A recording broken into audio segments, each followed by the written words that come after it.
Michel Larive, député La France Insoumise de la 2e circonscription de l'Ariège. Bonsoir Michel Larive, merci d'être avec nous sur RT France. Prolongation donc adoptée en première lecture, mais les débats ont été plutôt animés à l'Assemblée nationale hier.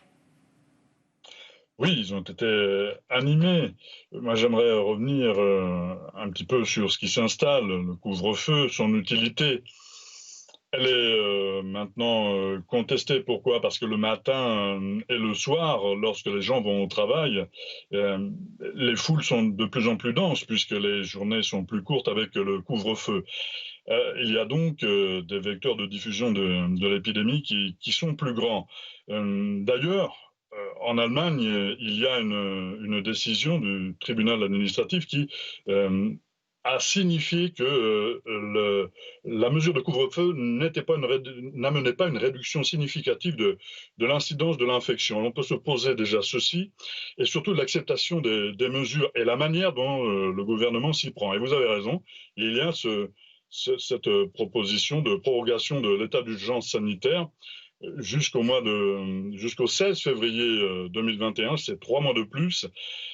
Ce sont des lois d'exception qui, petit à petit, s'étendent et qui visent d'ailleurs à être sûrement, parce que le Parlement se saisit peut-être d'une proposition de loi en janvier 2021, à être inscrit dans le droit commun. Il y a un problème là, un problème de lois qui deviennent et d'État qui devient de plus en plus liberticide. On va là légiférer maintenant, dans l'article 4 de cette loi, par ordonnance. C'est-à-dire qu'on n'aura plus besoin de passer devant le Parlement pour pouvoir faire ce qu'on a envie de faire carrément en France, que ce soit liberticide ou pas. Et ça pose véritablement un problème. Cet état d'exception qui est en train de se prolonger, la problématique est véritablement là. Alors, les Français peuvent accepter le fait de contraintes fortes à partir du moment où ils ont des résultats. Et depuis 6 mois, depuis la première vague, nous avions, au matin du déconfinement, annoncé qu'il fallait faire quelque chose, qu'il fallait planifier en cas de deuxième vague, qui s'annonçait déjà. Et là, ça ne s'est pas passé. Depuis 6 mois, Monsieur Déconfinement, Monsieur Castex, qui est devenu Premier ministre, nous met devant un fait accompli. On voit effectivement que le gouvernement navigue à vue et il y a une problématique, in fine, d'acceptation de ces contraintes par la population. Comment va-t-elle réagir? Moi, je pense qu'il faut accepter ce qu'il se passe aujourd'hui, mais il faut que le gouvernement nous donne des perspectives. S'il n'y a pas de perspectives et s'il n'y a qu'un décompte morbide tous les soirs, ça va poser un problème, j'en suis certain. Alors il y a davantage de cas de contamination, hein, vous l'avez expliqué, il y a beaucoup de gens qui prennent les transports en commun notamment. Sans cesse d'essais supplémentaires, on n'est pas non plus dans la ligne rouge qu'il y avait en mars dernier. Vous parliez d'un régime d'exception. Les Français ont du mal à comprendre justement ces mesures restrictives qui sont plutôt punitives selon eux. Et on aura les résultats évidemment que la semaine prochaine, nous dit le gouvernement.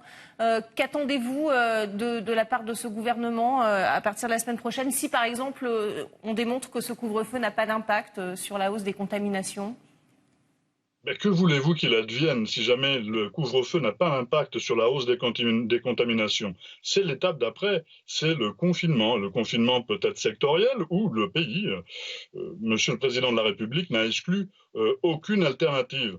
Donc je pense que ce couvre-feu était-il bien utile? Je veux dire, en métropole, peut-être qu'en zone rurale, à 21h, vous savez, à 21h en zone rurale, là où je suis par exemple, il y a déjà moins de monde dehors, surtout à cette époque.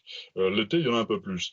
Mais en zone urbaine, on va avoir une conséquence économique dramatique, en zone rurale aussi bien sûr, conséquence économique dramatique et qui va se répéter encore plus avec le confinement. Alors, aurait-on pu éviter ceci?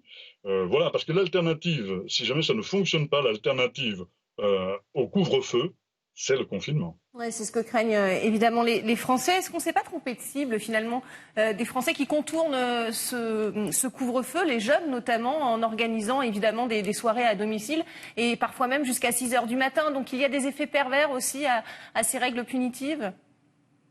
Oui, alors là, écoutez, moi, je suis pas, je sais pas, j'ai pas envie de stigmatiser une partie de la population contre une autre. Je trouve que les jeunes ont assez pris, donc, je crois, sur leur dos le fait d'être des vecteurs de contamination ou autre. Je crois qu'on est tous là dans le même bateau, qu'il faut agir en responsabilité, certes, mais il faut que l'on puisse avoir conscience que ceux qui nous gouvernent agissent aussi en responsabilité. Moi, ce que je vois, c'est que les Français sont plutôt disciplinés sur le port du masque et sur les gestes barrières, sur les distanciations physiques. Donc, à mon humble avis, je crois qu'il faut que le gouvernement, lui, prenne ses responsabilités. Les gens les prennent, hein, les Français les prennent plutôt bien même, je dirais. Est-ce qu'on se trompe pas de... Je ne stigmatise absolument pas les jeunes, évidemment, mais ma question était, est-ce qu'on ne se trompe pas de cible? Finalement, ce sont les plus fragiles qu'il faudrait confiner, si on est logique avec cette propagation du virus, et éviter notamment les engorgements dans les hôpitaux. Peut-être, mais je ne suis pas ni médecin ni épidémiologiste, donc je n'ai peut-être pas la meilleure stratégie, mais en tout cas, l'idée c'était au soir et au matin du déconfinement, pouvoir planifier ce qui pourrait se passer lors d'une deuxième vague. Ça n'a pas été fait. Vous avez peut-être raison, c'était peut-être une des solutions. Peut-être qu'il y en avait d'autres. Mais en tout cas, rien n'a été planifié et ça, c'est plutôt très embêtant. Par contre, ce qui se passe, c'est qu'on va avoir là un couvre-feu, on va avoir un état d'urgence, on va avoir un état d'exception qui va se prolonger. Et ça, c'est plutôt embêtant. Comment la population française va accepter ceci? Les, C'est pas les- seulement la population française. Regardez en Europe. En Europe, ça commence à bouger. Et des notamment en manifestations Allemagne, ça bouge beaucoup plus. Je trouve que les Français, eux, sont beaucoup plus mesurées. dans l'acceptation que ce qui peut se passer en Allemagne. Les tensions actuelles que nous décrivent les soignants dans les hôpitaux auraient-elles pu être évitées selon vous? Oui, madame, si on avait fait le nécessaire. Regardez, il y a quand même des choses qui sont... là, vous voyez, on parle par exemple de cette proposition de prorogation de l'état d'urgence, et en même temps, il y a le projet de loi de finances de la sécurité sociale. Et là, c'est près d'1 milliard d'euros qui vont être rabotés pour les hôpitaux, environ 900 millions d'euros pour 2021. Et il y a eu plus de 7000 lits depuis 2019 qui ont été supprimés. Donc, vous voyez ce que je veux dire? On ne peut pas euh, si vous voulez, on doit se donner, le gouvernement doit donner les moyens aux services de santé français de pouvoir fonctionner correctement et de pouvoir répondre lorsqu'il y a des problèmes de crise sanitaire extrêmement importants comme celui que nous vivons en ce moment. On ne peut pas à la fois vouloir essayer de résoudre une crise et de ne pas donner les moyens de résoudre cette crise. Il y a ça, et puis il y a aussi les équipements de protection. Il fut un temps, c'était les masques qui manquaient. Maintenant, ce sont les gants. Nous militons pour la gratuité des masques. Voilà, parce que vous voyez, quand un masque n'est pas gratuit et qu'il coûte peut-être pour une famille 200 euros par mois, ben, qu'est-ce qui se passe? On va garder le même masque. C'est-à-dire qu'en fait, la protection, elle, n'est plus efficace. Donc, à partir de ce moment-là, il y a un dysfonctionnement des mesures qui sont mises en place entre l'état d'urgence sanitaire et l'abandon de l'hôpital, et puis le manque de moyens et le manque aussi de personnel. Lors du confinement, du personnel était à disposition parce qu'ils étaient confinés. Là, aujourd'hui, ils sont déjà en poste sur d'autres interventions. Donc ça pose un problème véritablement énorme de fonctionnement des hôpitaux. Ils sont très fatigués, ils nous l'ont dit. Merci beaucoup, Michel Larive, d'avoir répondu à nos questions ce soir sur RT France.